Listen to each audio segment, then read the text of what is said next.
Hey everyone, it's Blake here from ChessPathways.com, and today we're going to be talking about the Ponziani opening. The Ponziani is a symmetrical king's pawn opening. White begins with e4 and black plays e5. We get knight to f3, knight to c6, and this is a very common opening position because it follows those opening principles so well. Both sides are controlling central space and developing their pieces, and white has many options here. The most popular is the Ruy Lopez with bishop b5, also bishop c4, the Italian, knight c3, the four knights game, or d4, the Scotch. All very logical moves, but in the Ponziani, white's going to play c3 immediately, trying to expand in the center with d4. This c3 and d4 plan is common in a lot of these king's pawn openings, like in the Ruy Lopez, but usually white implements it later. Here white's trying to do it right away. And it's easy for black to get a bad position if they're not careful. For example, after the seemingly logical bishop c5, that's a move a lot of beginners might make because they know they want to develop that bishop. But now white just gets to play d4 with tempo, attacking this bishop. White has three supporters of this pawn, so the move is safe. And white's just going to be left with the full center after these pawns get exchanged. Black can give this check, but white just plays knight c3, and white has a really nice space advantage here. One more example of things going wrong here for black might be black just playing d6, and after d4 just exchanging pawns. Once again, white's left with the full center, and white has a clear advantage. So what's the downside to the Ponziani? By playing this move c3 so early, white's already committing to not letting this knight go to its best square here on c3, and black has ways to try to exploit this. One of black's most popular moves here is to play knight f6, just attacking this e4 pawn, and pointing out that this white knight cannot come to c3 to defend this pawn.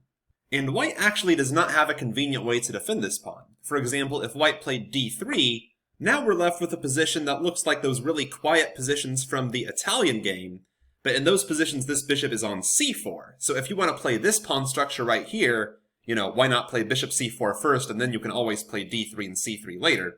So this just seems like a worse version of an Italian.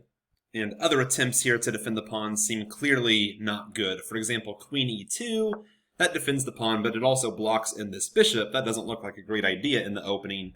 Bishop d3 has been tried, but this blocks in one of your central pawns, and I think d5 pretty much refutes this whole setup. Black's going to get a great position here, and this is just not what white's looking for when they play the Ponziani.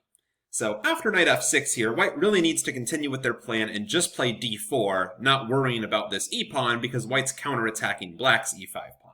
And black has a few ways to play here. One thing that always appealed to me about this opening that I thought was cool was that whichever pawn here black decides to take, the other one is going to push forward. So for example, we can start by looking at knight takes e4, and black wins a pawn here. And now winning the pawn back on e5 right away is usually not considered a good idea. That pawn could be kind of weak there, the queen could help target it even. So usually white's going to push their d-pawn and kick that knight away, and then recapture on e5 with the knight to restore material equality. I pulled a sample line here to show how the game might go. This e7 knight is kind of in the way of black's development, so black will often play knight g6, just getting that knight out of the way and offering an exchange. White can play queen d4, not only defending their knight, but also threatening the e4 knight.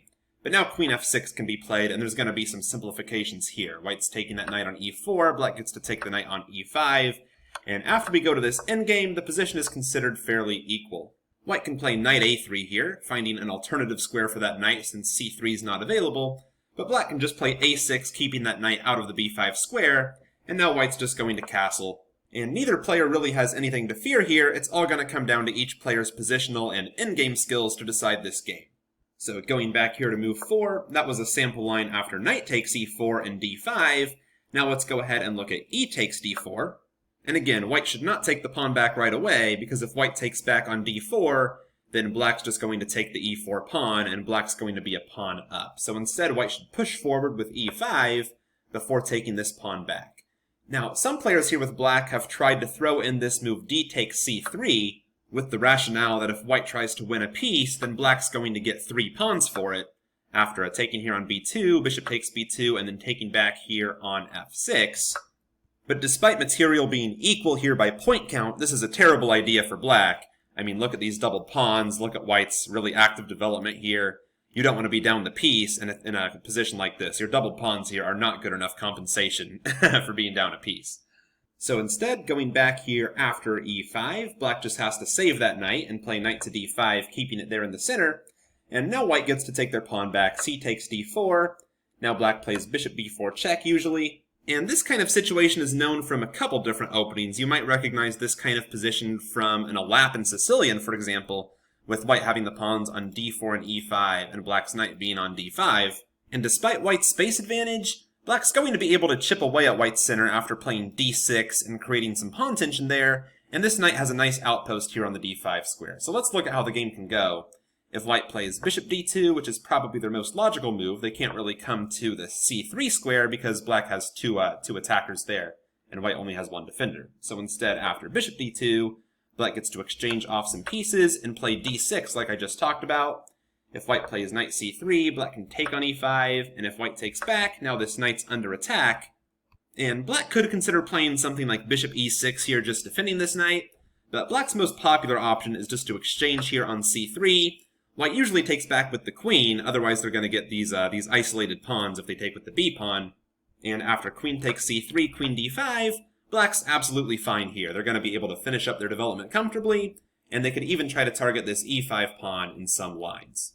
Also going back here after d4, one less popular option here for black. We've looked at e takes d4 and knight takes e4.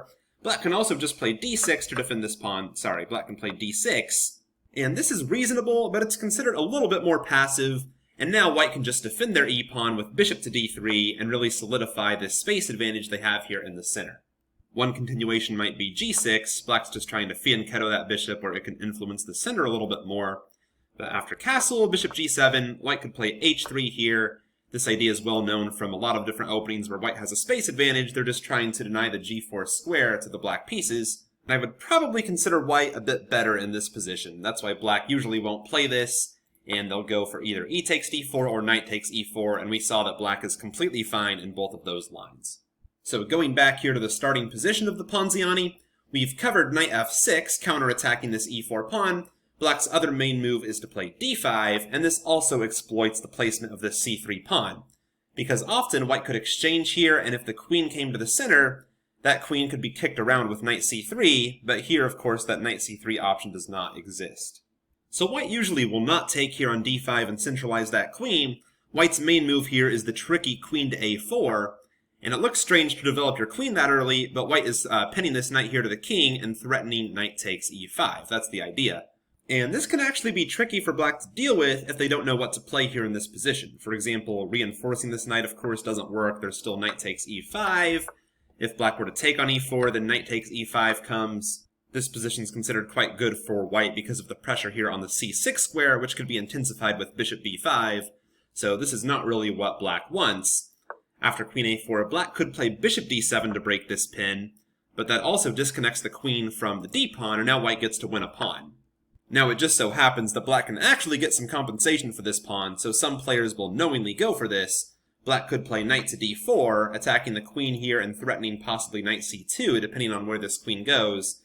So the line here would be queen d1, and now knight takes f3, queen takes f3, and black's going to play knight f6 and then e4, and black's hoping to get some compensation here. For example, if white plays bishop c4 to add some defense to the d-pawn here, then after e4, queen e2, bishop d6, it's clear that black has much easier development here. Look at this white queen side. All these pieces really have no good squares. So after queen a4, black could go for this pawn sacrifice with bishop d7, but there's really nothing wrong with just playing f6. This is surprisingly the only real way to defend the e5 pawn, because bishop d6 also doesn't work, of course. That cuts off the queen from d5, and there would be e takes d5 and white wins. But f6 here isn't as bad as it looks. It does take away the knight's best square here, but black has good control of the center. White's already deprived his knight of its best square here on c3, and the queen on a4, of course, looks a little bit artificial. That queen's probably going to have to move again at some point. So this is considered an okay option for black. White's most popular move is bishop b5, which is very logical. It develops a piece and adds to the pressure here on c6. Now black can just play knight e7 to defend that knight. If white were to exchange pawns here on d5, black can just take with the queen. Now white can play d4 and try to expand in the center and open this line for the bishop. And one continuation here that caught my eye was just bishop d7 breaking the pin. And now after castling, black even turned this f6 pawn, which looks like a weakness, into a possible strength by expanding on the king side. Black played e4, chasing that knight away, and now f5, and black's hoping to get some kingside play going here. Also going back here after d4, black could certainly consider playing a6, just putting the question to this bishop. Taking here on c6 does not look like a great option at all. That's just going to allow this other knight to take its place. Now black has the two bishops, and it's not really clear what white got for it. So instead, after a6, white usually plays bishop c4, attacking that queen, but now just queen e4 check. And black is considered to be quite fine here as well. Finally, before we wrap up, I wanted to come back to the starting position one more time and talk about another alternative move here for black. We've looked at knight to f6, and we've looked at d5. There's also this move f5, which is called the Ponziani counter gambit. It was Ponziani himself who came up with this idea to his own opening. And we see this idea in a lot of king's pawn openings, in the Latvian gambit, and the more respectable Schliemann gambit, and the Ruy Lopez, where if white takes this pawn, then black gets to advance with e4, and they're probably going to win this pawn back after playing something like d5 and bishop takes f5, and black's going to get a space advantage. So that's black's idea here. But after f5, white will usually play d4, just striking back in the center. And just to show the main line, if black were to take here on e4, now white gets to win a pawn back on e5. And white can hope that this weakened king here, because this diagonal got opened up, could come back to haunt black. Black should play knight f6 here, and now white usually plays either bishop g5 or bishop b5, and we'll get an interesting game from here. So in summary, the Ponziani is not considered to be any serious threat to black at all. We've seen many lines where black is completely fine, and that's why this opening has never really caught on at the top level of chess. But we've also seen that if black does not know what they're doing in this opening, it's very easy for black to go wrong, and that's why this opening remains pretty popular at the amateur level. Thanks for watching, everyone. I hope you enjoyed the video. Please make sure you visit chesspathways.com and get signed up. It's completely free, only takes 5 seconds, and I will send you a free move-by-move guide to chess thinking when you join. I'm trying to help more players become masters, hopefully in a fraction of the time it took me, so I look forward to seeing you there. Thanks!